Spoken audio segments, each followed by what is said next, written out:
Hello दोस्तों, exact mystery में आप सभी का स्वागत करते हुए मैं अशोक कुमार राज और मेरे तहे दिल से आप सभी को नमस्कार, आदाब, सत श्री अकाल, राम राम। तो दोस्तों, इससे पहले के कंटेंट में आप लोगों ने देखे कि भ्यूपुरी करके जो वीडियो मैंने दिखाया था, भ्यूपुरी यानी बाबा साईनाथ का सबसे पहला मंदिर दुनिया के अंदर। तो वो जो दुनिया का सबसे पहला साईं मंदिर का वीडियो आप लोगों ने देखे थे भ्यूपुरी, उसी क्षेत्र में मैं आया हूँ, उसी मंदिर के जस्ट बाजू में मैं खड़ा हूँ। ये वही तुलसी का थामड़ा है जिस जगह पे बाबा साईनाथ आकर साक्षात हमारे स्वर्गीय श्री केशव रामचंद्र प्रधान जी, जो बाबा साईनाथ के एक ज़िद्दी भक्त थे, जिनके बारे में साईं सच्चरित्र में उल्लिखित है, तो उनसे जहाँ पे दर्शन दिए थे बाबा, ये वही जगह है। यहाँ पे नीचे लिखा हुआ है। और मेरे साथ में जो सज्जन उपस्थित है, इन सज्जन के बारे में मैं थोड़ा सा बता दूं आप लोगों को। ये सज्जन वही है जो हमारे स्वर्गीय केशव रामचंद्र प्रधान जी के चौथी पीढ़ी के हैं। तो चलिए उनसे आप लोगों को मुलाकात करवा देता हूं, आप लोगों को बड़ी खुशी होगी। तो आपका नाम ज़रा हमारे दर्शकों को बता दीजिए। साई राम सभी दर्शकों को। मेरा नाम धनेश गजानन प्रधान है। जो केशव रामचंद्र प्रधान जी थे मतलब वो मेरे परदादा थे। उनको ही बाबा ने दर्शन दिया था और द्वारका माई में बाबा ने उनको एक तस्वीर दी थी। वो हमारे मंदिर में अभी भी हम लोग उनकी पूजा करते हैं। Okay, good. तो ये बाबा साईनाथ ने अपने हाथों से जो तस्वीर नुमा एक मूर्त, इसे तस्वीर नुमा मूर्त बोल सकते हैं, तो वो जो बाबा ने अपने हाथों से दिए थे केशव रामचंद्र प्रधान जी के हाथ में, तो उसी मूर्त की जो है स्थापना यहाँ पे की हुई है। बाकी यहाँ पे बाबा की कोई मूर्त लगी हुई नहीं है। ये तो आप लोगों ने पहले के वीडियो में देख चुके हैं और अभी का भी जो है मैं आप लोगों को थोड़ा सा दिखा दूंगा।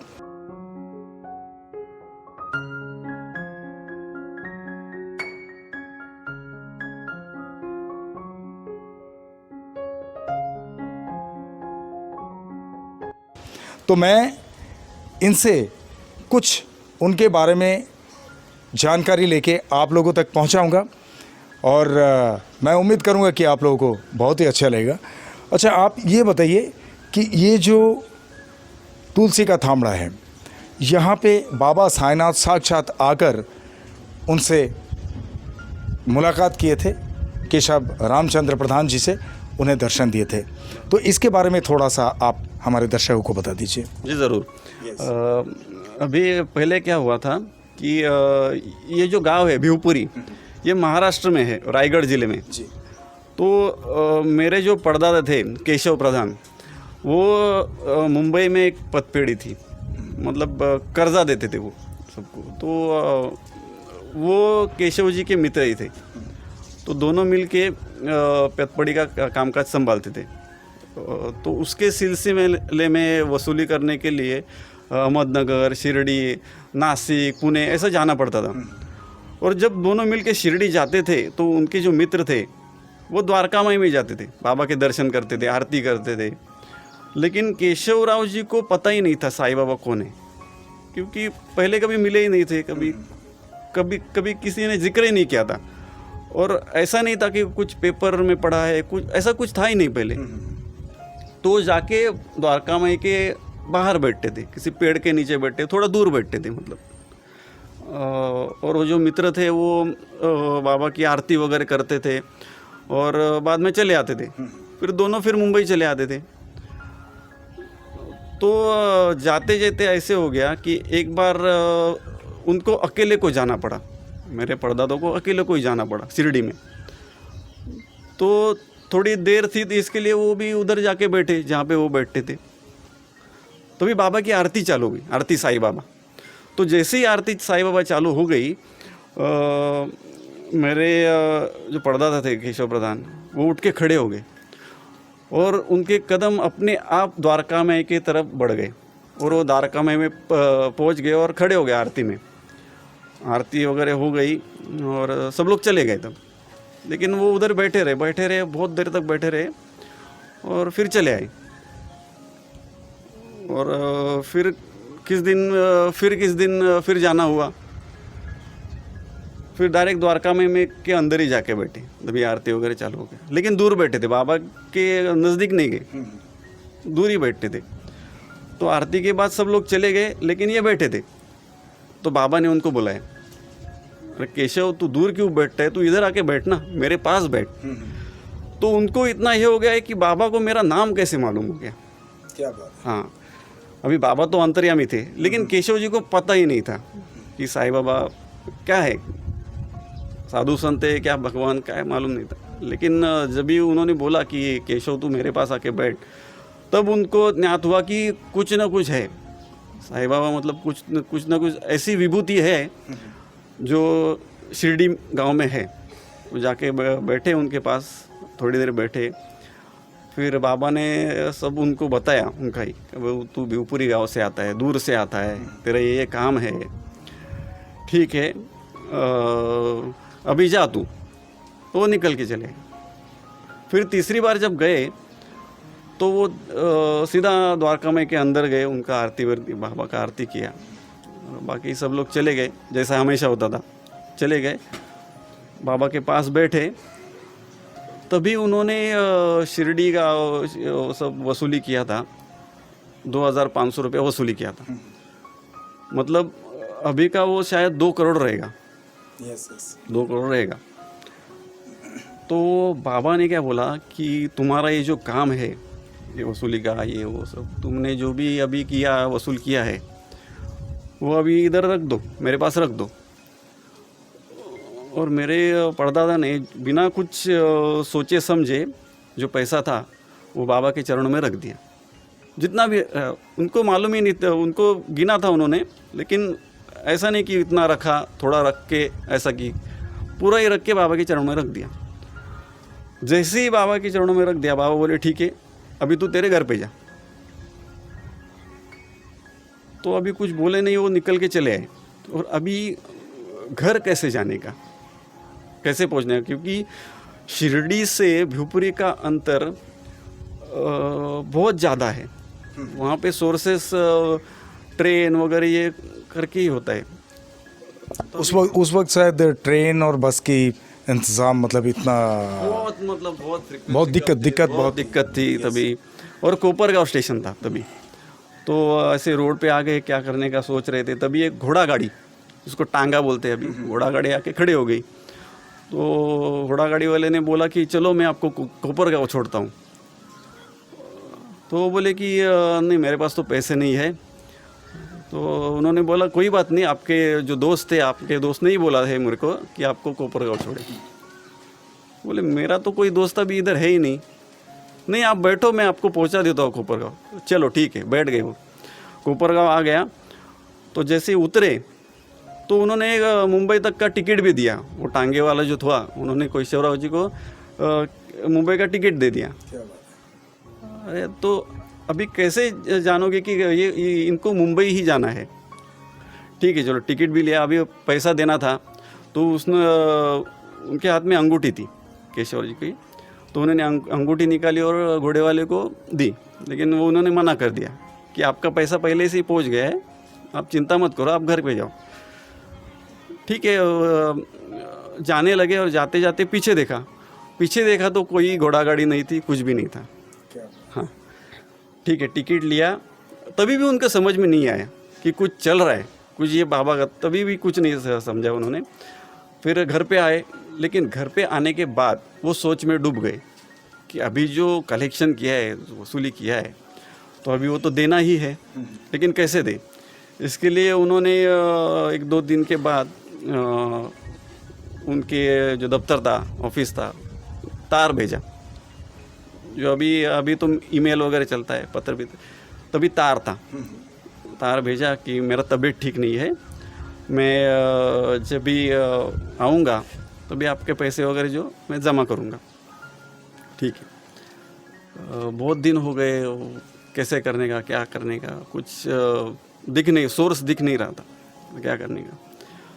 तभी उधर से एक मैसेज आता है, तार आता है कि केशवराव, तुम्हारा जो पैसा था वो यहाँ पे पहुँच गया है।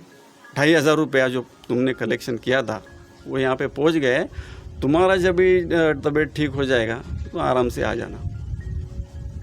तो उनको एकदम से मतलब जो शौक लगना बोलता है ना, कि 2500 तो मुझे मालूम था और बाबा को मालूम था, दोनों के सिवा किसी को मालूम था ये, और मेरे अलावा कोई दे भी नहीं सकता था, जमा कर ही नहीं सकता था।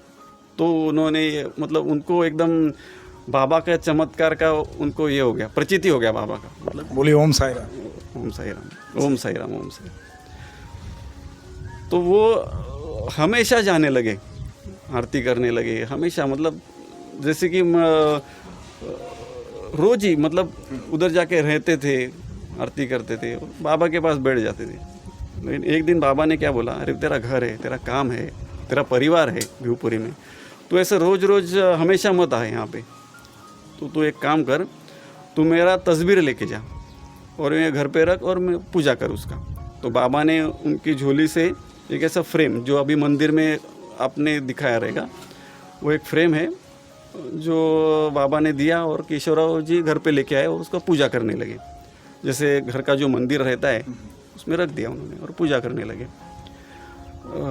थोड़े दिन के बाद क्या हुआ कि केशवराव जी ने घर के बाजू में छोटा सा मिट्टी का मंदिर बनाया और उसमें वो तस्वीर को रखा है और पूजा वीजा करने लगे। लेकिन उनको बेचैन, तभी भी वो बेचैन ही थे, पता नहीं क्या बेचैनी थी। फिर से वो शिरडी जाने लगे ऐसा। तो बाबा ने बोला कि अभी तू अब फिर से क्यों आता है, मैं तो तेरे साथ ही हूँ ना, मेरा फ्रेम तस्वीर तेरे साथ है, मैं तेरे साथ ही हूँ। उन्होंने बोला नहीं, आप मुझे मेरे घर में आके मुझे दर्शन देना, मेरे घर पे आओ, मुझे दर्शन दो। ठीक है बोला बाबा ने, बोला ठीक है चले। फिर वो निकल के आए और एक दिन पूर्णिमा के रात को बाबा ने खुद यहाँ पे दर्शन दिए। तो ये जो हम दोनों खड़े हैं, ये जो तुलसी वृंदावन है, यहाँ पे बाबा ने दर्शन दिए थे। और दोस्तों आप लोगों को बता दूं, ये वही तुलसी का थामड़ा है जिनके बारे में इन्होंने जिक्र किया, और आप स्क्रीन पे देख सकते हैं कि आपको स्क्रीन में भी दिख रहा है अच्छा से। तो ये इस जगह पे बाबा साईनाथ आके खुद ब खुद हमारे केशव रामचंद्र प्रधान जी को दर्शन दिए थे। तो एक वो दिन था, एक आज का दिन, पर ये जगह वही है जी। उसके बाद हाँ, तो तब से केशवराव जी शिरडी कभी नहीं गए। बाबा ने इनको दर्शन दिया यहाँ पे, उसके बाद केशवराव जी कभी शिरडी गए नहीं। हाँ, और इसका ये महत्व है कि शिरडी का जो मंदिर है, समाधि मंदिर जो बोलते हैं, वो 1918 में बना है, क्योंकि बापू साहेब बुट्टी जो थे, उनको कृष्ण का मंदिर, कृष्ण की मूर्ति वहाँ पे स्थापन करनी थी। लेकिन हो गया, वो बाबा की इच्छा थी, तो बाबा का समाधि मंदिर बन गया। तो 1918 में बन गया, और अपना मंदिर जो है वो 1916 में बन गया। 1915 में बाबा ने द्वारकामाई में वो तस्वीर दी जो अपने मंदिर में हम लोगों ने स्थापित की है। हाँ। यानी कि ये जो मंदिर भिवपुरी का, ये जो मंदिर है केशव रामचंद्र प्रधान जी से स्थापना की हुई है, तो ये बाबा के अर्थली बॉडी में हमारे साथ रहते हुए ही ये भिवपुरी का मंदिर की स्थापना हुई है। तो एनीवे बहुत अच्छा लगा, आपने इतना विस्तारित बताए। और इससे पहले जो मैंने वीडियो दिखाया था, सॉरी मुझे माफ़ करना अगर उसमें कुछ गलती हो गई तो, क्योंकि मैंने अपने हिसाब से जिस तरह से मैंने पढ़ा था साईं सच्चरित्र में, तो उस हिसाब से, अब मैं तो बिना देखे बोल रहा था, व्याख्यान देने की कोशिश किया, तो हो सकता है थोड़ा बहुत अगर इधर उधर हो, क्योंकि हो सकता है कि सिमिलर ना हो जैसे कि इन्होंने बताया। इन्होंने जो बताया ये ठोस है, मैं ये कहूँगा। तो जो भी है मैं माफ़ी मांगता हूँ। हाँ, और इनसे थोड़ा बहुत और भी कुछ बाबा साईनाथ के बारे में जानकारी और केशव रामचंद्र प्रधान जी के बारे में आप लोगों तक पहुँचा रहा हूँ। अच्छा, ये बताइए कि आप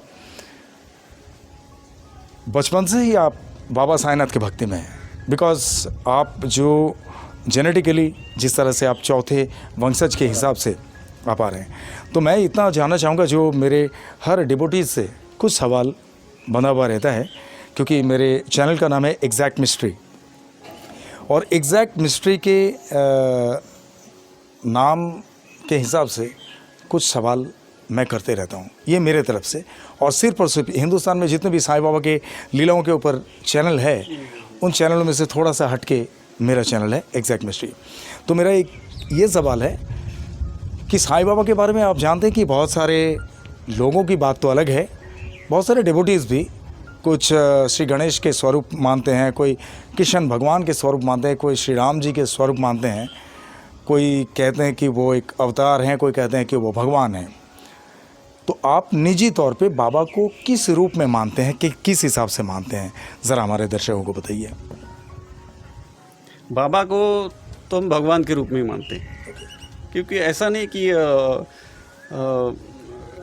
बाबा अभी जो देह रूप में है, मतलब जिन्होंने देखा है बाबा को, मतलब देखा है मतलब खुद बात किया है बाबा से, द्वारका में बैठे हैं वगैरह, मतलब मैं अभी जो भगवान जो है, जैसे शिव भगवान है, कृष्ण है, इनके किसी ने देखा नहीं है, बराबर। बाबा को सबने देखा है।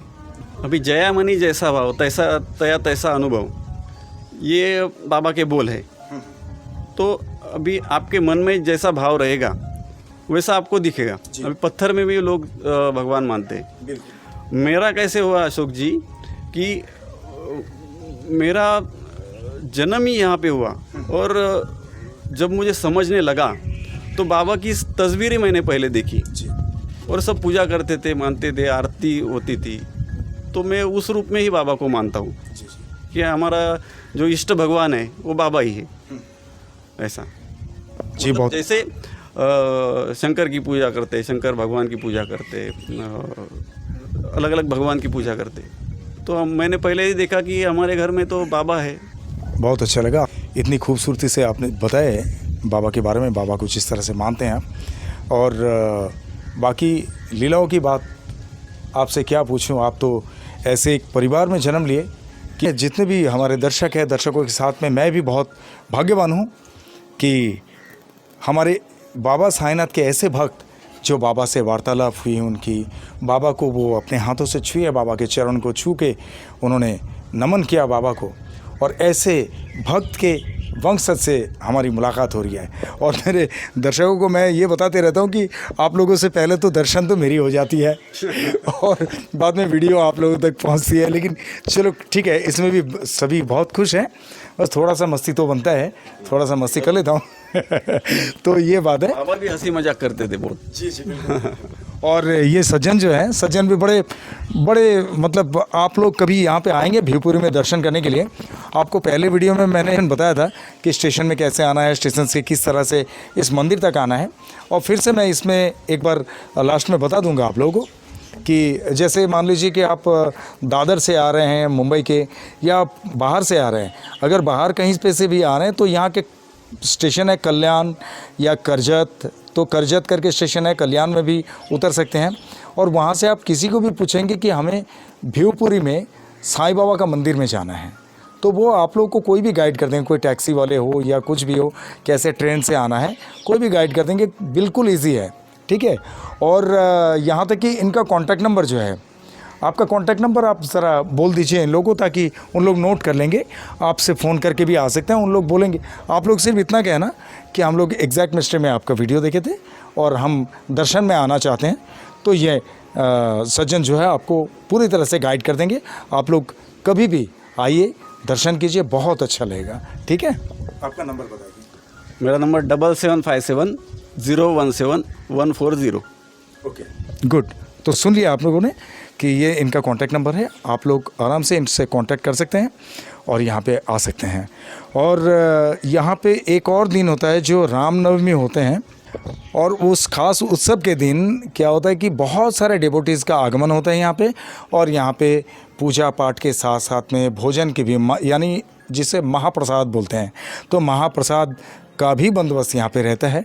आप लोग अगर इसका आनंद लेना चाहते हैं तो रामनवमी के दिन यहाँ आ सकते हैं। जैसे काका साहब दीक्षित के वहाँ पे मैंने ये कहा था, होली के दिन बहुत बड़े त्यौहार के हिसाब से मनाया जाता है, तो यहाँ पे रामनवमी के दिन मनाया जाता है। तो अभी आप कुछ बोल रहे थे। और यहाँ पे और भी है, मतलब धुनी, यहाँ पे आपने देखा रहेगा धुनी भी है जी। तो ये जो धुनी है, तो जो दाभोलकर जी है जिन्होंने सच्चरित्र लिखा था, उनके पोते ने ये धुनी प्रज्वलित की है। हाँ, वालावलकर उनका नाम था। अच्छा अच्छा अच्छा। वो अपने यहाँ योग साधना करते थे। तो एक दिन बाबा ने उनको प्रचिति दी कि शिरडी में धुनी है, तो भिवपुरी में आप धुनी प्रज्वलित करो। तो यहाँ आप देखोगे ना, मंदिर के सामने ही धुनी है। ओके, तो तब से मतलब ये धुनी जो है हाँ हाँ ये चालू तब से चालू। हाँ, तो आप लोग इन साइड में देख सकते हैं, ये जो धुनी दिख रहा है आप लोगों को, ये धुनी जो है वो तब से चालू हो गया जब से दावलकर जी के अच्छा देव बाबा बोलते थे उन्हें। अच्छा। उनको देव बाबा बोलते थे। हाँ, तो उन्होंने जब से चालू किया ये धुनी तब से यहाँ पे प्रचलित होती है। तो आप लोग आएंगे तो आप लोग भी दर्शन करके इसको बखूबी अपने आँखों से आप देख सकते हैं। और ये जो तुलसी का थामड़ा है ये वही है, और इन साइड में आपको क्लियर दिख रहा है, आप देखिए उसमें लिखा हुआ है, ठीक है, तो आप लोग देख सकते हैं। और बाकी बहुत अच्छा लगा मुझे। वो जो आपने रामनवमी का जिक्र किया था, तो रामनवमी जो है वो भी है, लेकिन मेरे जो केशवराव जी है उन्होंने रामनवमी, गुरु पूर्णिमा, दशहरा, कृष्ण जन्म, ये भी उत्सव वो मनाते थे, वो अब तक ये चालू है। ओके, हाँ गुड गुड। और यहाँ पे 1 जनवरी को भी लोग आते हैं, जो पहला दिन रहता है साल का। तो थोड़े मतलब 15-20 लोग आते थे पहले, तो उनके लिए हम लोग खिचड़ी वगैरह बनाते थे, वो पारायण करते थे यहाँ पे। धीरे धीरे वो बढ़ गए, 100 हो गए, 200 हो गए, 500, 600, 1000 हो गए। तो ये वो भी एक त्यौहार जैसा ही माहौल होता है, भजन कीर्तन रहता है, मतलब 1 जनवरी रहता है, फिर रामनवमी, गुरु पूर्णिमा, दशहरा, कृष्ण जन्म, ये उत्सव यहाँ पे धूमधाम से मनाए जाते हैं। गुड गुड, बहुत अच्छा लगे कि आपने सारे दर्शकों को इतनी खूबसूरती से और इतने अच्छे तरीके से त्योहारों के बारे में भी बता दिए और बाबा के बारे में भी बात किए। तो दोस्तों, मुझे उम्मीद है कि आप लोगों को बहुत अच्छा लगा ये वीडियो। और भिवपुरी यानी बाबा साईनाथ का पहला मंदिर पूरी दुनिया के अंदर, आप लोग बड़े खुश हो गए होंगे कि ये दूसरा वीडियो इसके ऊपर है। और भी वीडियो मैं बनाऊंगा कि हमारे जो सज्जन हैं और देवी जी जो हैं इनके अर्धांगिनी, तो उन देवी जी से भी बातचीत करूंगा, और इनकी सुपुत्री भी हैं उनसे भी बातचीत करूंगा। तो एक एक करके सबका वीडियोस आप लोगों के सामने लाऊंगा, आप लोग बड़े खुश हो जाएंगे क्योंकि ये है हमारे साईं परिवार के लिए। तो अभी एक एक करके वीडियो भी आएगा तो भी अच्छी बात है। बस एक साथ में सभी का समय मिलना मुश्किल होता है क्योंकि अपने अपने काम में, कोई स्टडी में बिज़ी हैं, कोई जॉब में बिज़ी हैं, तो आप लोग समझ सकते हैं। एक एक करके वीडियो सब लाता रहूँगा आप लोगों के सामने। तो चलते चलते बस इतना ही कहूँगा कि आप लोग जो भी मेरे चैनल में नए हैं, मेरे चैनल को सब्सक्राइब कीजिए, बेल आइकन को दबा दीजिए, और कमेंट हमारे इन सज्जन के लिए बेहद ज़रूरी है। एक प्यारा सा कमेंट हमारे इन सज्जन के लिए कर देना, और भिवपुरी केशव रामचंद्र प्रधान जी के नाम से ज़रूर कमेंट करना, ठीक है। और आप लोग बहुत ख्याल रखिए अपना। मैं बाबा साईनाथ से प्रार्थना करता हूँ कि आप लोग हमेशा खुश रहें, और मेरे दिल से आप लोगों को ढेर सारी शुभकामनाएं। तो चलते चलते आपके साथ में मेरे सारे दर्शकों को तहे दिल से ओम साई राम। ओम साई राम। ओम साई राम।